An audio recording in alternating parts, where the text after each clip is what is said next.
Hiya world, as regular fans of this channel will know, last week I went on a peace vigil to London. The guys from Newham for Peace were reading out the names of the 16,000 odd child victims that we know about so far that have been killed by Israel and the IDF in Gaza. That video is on YouTube. I'll put a link to it down below. It hasn't been seen by as many people as I'd like it to have been seen by, because probably YouTube, Google don't like the subject matter because they financially provide for the state doing this killing.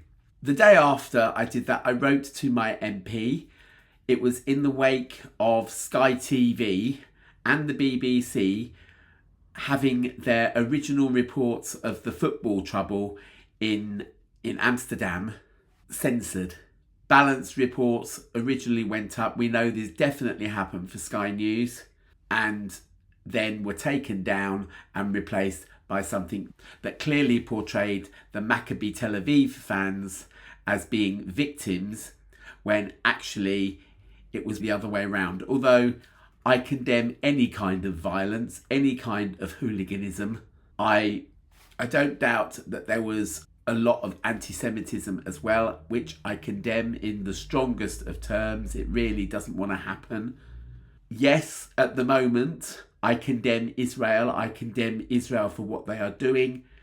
I am condemning a country, a state. I am not condemning a religion. Therefore, I am not being anti-Semitic. I am being pro not killing people, not committing genocide. All right, just to make that one clear. So I wrote to my MP. Now, I wish I'd done a little bit of background beforehand, because turns out my MP is the MP for Hastings and Rye. Her name's Helena Dollymore. She actually worked for Save the Children in places, as it says on her Wikipedia page, from Bangladesh to Yemen. So all places that, are pretty war-torn places, and she's worked there. So really it makes what I say about the children in my letter more poignant. It makes the turn a blind eye, cover-ups and whatever else even more egregious, given that she actually works for Save the Children, or works for Save the Children. So here's my letter anyway. Dear Helena, I write to you with deep distress and anguish about the current situation in Gaza and frustration about this government's desire to cover up and ignore what is really happening. Whilst yesterday members of this government were posting platitudes on Twitter/X about lest we forget, I went to a vigil in Stratford, London, where a handful of peace activists read out the names of the known child victims of Israel's massacre of Gaza. It was very chilling. 16,000 child victims, the most represented ages being 5 to 9-year-olds. These are not simply accidental deaths as the inevitable result of warfare. These are children deliberately murdered by the IDF as they waited for aid, as they sheltered or sought medical treatment in hospital tents.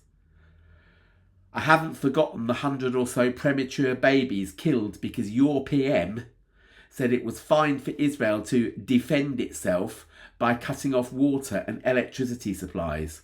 So Israel cut off the electricity that was powering incubators.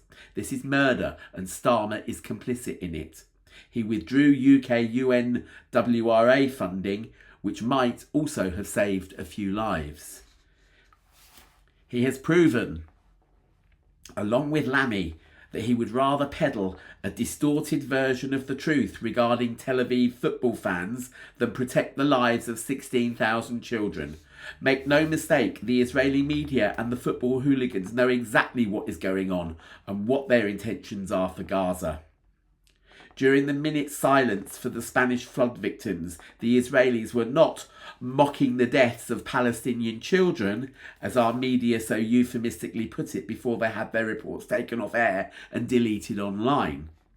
They were shouting, "There are no schools in Gaza because we killed all the kids."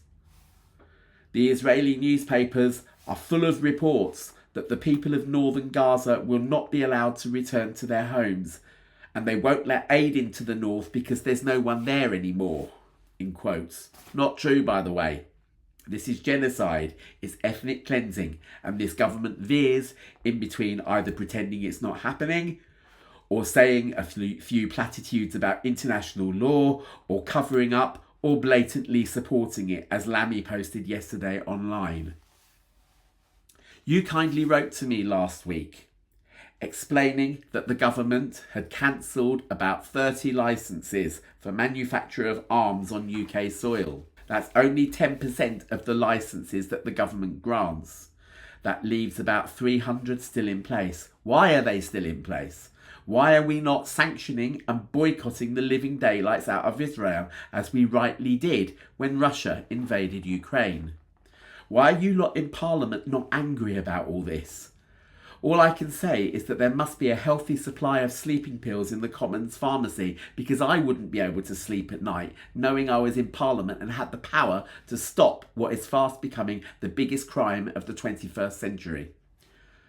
I know I will get a reply reminding me of Hamas and hostages, but that won't wash anymore. I will remind you of the relentless bombing of Gaza by Israel that happened in the preceding weeks and months before the 7th of October. I will remind you that when you see a Volvo or JCB digger in the street, you think, thank goodness they're doing something about all those potholes. If you lived in the West Bank at any point since 1967, you'd be terrified that illegal Israeli settlers were going to destroy your home. Even Cameron, rubbish prime minister that he was, used the term open-air prison. Over 42,000 people killed in 402 days, 16,000 plus being children, whose only crime was to be born in the wrong place. Surely you want this to stop. So please end the cover-ups, the platitudes, the licences, and boycott and sanction Israel. Yours sincerely, Mark Pierce, that's me. I really feel that you can't really stay silent about this. If you're angry about it, we've got to push and push and push and not stay silent. We have to talk about it. So yes, there's been a couple of videos on here about my disapproval of what's happening in Gaza. There'll probably be more, but the next video will just be a normal video for what I normally put on my channel. So yeah, we'll be back to normal soon.